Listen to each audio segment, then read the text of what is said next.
दर्शकों, देश की राजधानी दिल्ली में अपनी हार के बाद आम आदमी पार्टी के नेता बड़ी चिंतित नजर आते हैं। पूर्व सीएम आतिशी मार्लेना आए दिन रेखा गुप्ता की नई बीजेपी सरकार पर निशाना साधती रहती है। आपके नेताओं को यही लगता था कि दिल्ली में उन्हें कोई हरा नहीं सकता। केजरीवाल जो दिल्ली के ऐसे सीएम रहे जिन्होंने अपने नेताओं को ऐसी पट्टी पढ़ाई थी कि दिल्ली की जनता भी उनके जासे में आकर उन्हें बार बार दिल्ली की गद्दी सौंपती रही। हालांकि बीजेपी ने आपके नेताओं की धांधलेबाजी घोटाला दिल्ली की जनता के सामने रखा और बीजेपी केजरीवाल को दिल्ली में मात देने में कामयाब रही। ऐसे में अब बीजेपी ने केजरीवाल के सत्ता समय बिजली आपूर्ति पर हुए घोटाले की पोल खोल कर रख दी है। दर्शकों, आपको बता दें कि दिल्ली बीजेपी प्रदेश अध्यक्ष वीरेंद्र सचदेवा ने पिछली आम आदमी पार्टी सरकार पर बिजली आपूर्ति के नाम पर घोटालेबाजी का आरोप लगाया है। उन्होंने कहा है कि बीजेपी शासित शहरों जैसे मुंबई, पुणे, अहमदाबाद, वडोदरा और बेंगलोर में अबाधित बिजली आपूर्ति होती है, लेकिन दिल्ली में आप सरकार इसे उपलब्धि के रूप में पेश करती रही, जो कि बेहद शर्मनाक है।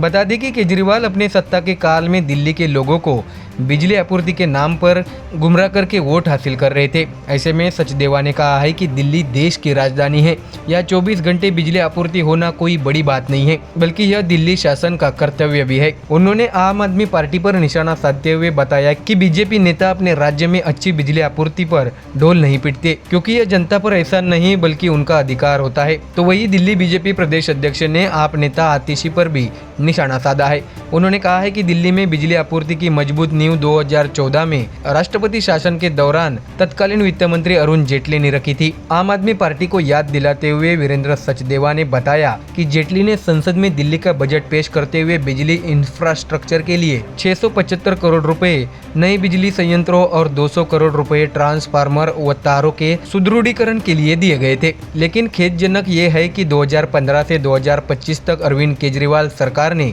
बिजली आपूर्ति के नाम पर केवल घोटालेबाजी की। ऐसा जबरदस्त आरोप बीजेपी के दिल्ली प्रदेश अध्यक्ष वीरेंद्र सचदेवा ने आम आदमी पार्टी पर लगाया है। इसके साथ ही सचदेवा ने पूर्व सीएम आतिशी से सवाल भी किया है। उन्होंने पूछा है कि क्या यह सच नहीं कि 24 घंटे बिजली आपूर्ति के दावे दिखाते हुए केजरीवाल सरकार ने निजी कंपनियों के साथ मिलकर बिजली सब्सिडी और पीपीएससी घोटाले किए। दर्शकों, बीजेपी के इस आक्रामक करारे जवाबी हमले से अब आम आदमी पार्टी नेता बैकफुट पर दिख रहे हैं, क्योंकि अभी तो बीजेपी की सरकार बनी है। ऐसे में आने वाले दिनों में बीजेपी आप और केजरीवाल पर हावी होती देखी जा सकती है। अपने बयान में सचदेवा ने आगे कहा है कि उत्तर प्रदेश जैसे राज्य जो 2017-18 तक बिजली संकट से जूझ रहे थे, आज बीजेपी शासित यानी योगी सरकार में रात दिन वो जगमगा रही है। दिल्ली बीजेपी प्रदेश अध्यक्ष ने जोर देकर ये भी कहा है कि आम आदमी पार्टी सरकार को अपनी नाकामियों का जवाब देना चाहिए और दिल्ली की जनता को यह साफ बताना चाहिए कि बिजली आपूर्ति के नाम पर पिछले एक दशक में क्या क्या गड़बड़ियां की गई है।